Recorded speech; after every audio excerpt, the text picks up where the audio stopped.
So let's talk about how you take your coffee. Black? Black. Always? Not always, Carrie. Black in the morning, and then in the afternoon I'll have a cappuccino. Oh, okay, so one in the morning, one in the afternoon. And has that changed at all since you started campaigning for president? Yes, usually 2 in the morning, 2 in the afternoon, and typically 1 at night. Wow. A lot of coffee. So are you sleeping at all? Yes. You're getting very used to the coffee then. We've got 3 dogs. I've got 3 dogs, and we typically sleep with the dogs, so they're really? like big pillows. Big dogs? Huh? Big dogs or Yes. little dogs? A couple labs and a hound. Really? All Yeah. in the bed? All in the bed They with are my not wife. spoiled at all. So you're in Boston because you were in New Hampshire. You've been spending a lot of time there. Yeah. You filed for the primary. Why are you running for president? I think Trump's unfit. I think he's a danger to the country. Carrie, this is a pain in the butt. I mean, running for president's hard. Taking on an incumbent is really hard. You better have a really good reason. And I think Trump's a really dangerous guy for this country. You were very much an advocate. You supported Voted for him. Voted for him. What was the day that all changed? The final straw for me was Helsinki, I think last summer, right? The summer of 2018, when Trump stood in front of the world and said, "I'm with Putin and not my own people." That was like the final act of disloyalty. I think it's that, Carrie, and look, I say Trump's unfit. That's a serious charge. I say that because I don't think he's capable of telling the truth, and I don't think he's capable of putting the country's interest ahead of his own. All he cares about is Trump. Again, that's scary.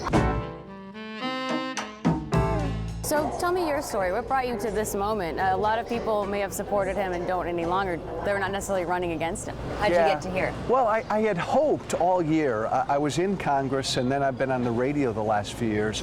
I had hoped all year that a Republican would step up to challenge him.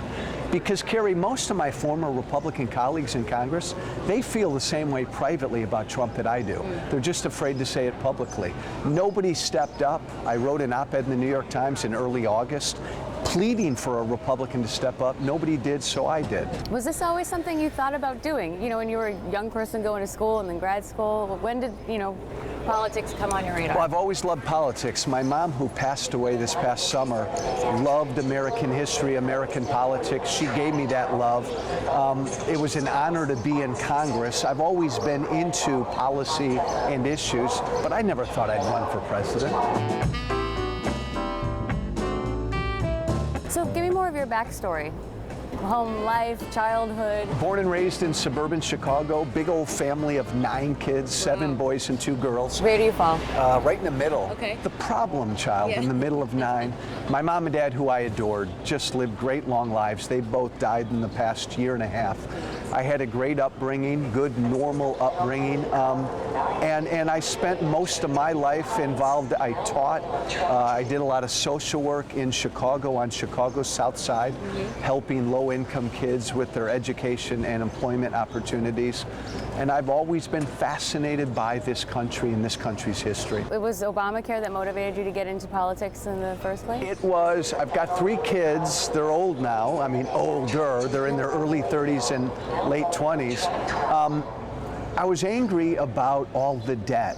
The fact that we're bankrupting our future generations, both political parties, and neither political party wanted to do anything about that debt. That's what compelled me to run for Congress back in 2010, and I was part of that Tea Party class. What about you do you think voters don't know? If there's one thing you really would like people to know about you if you were sitting at their kitchen table? That I'm a nice guy.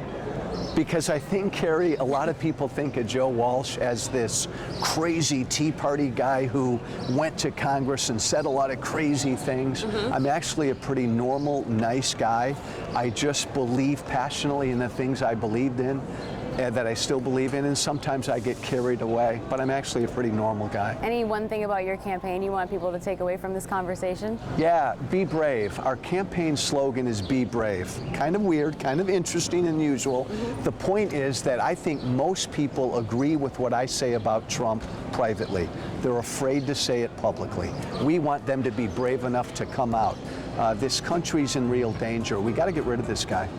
Joe Walsh, thank you so much for your time. Carrie, thank you. Thank you.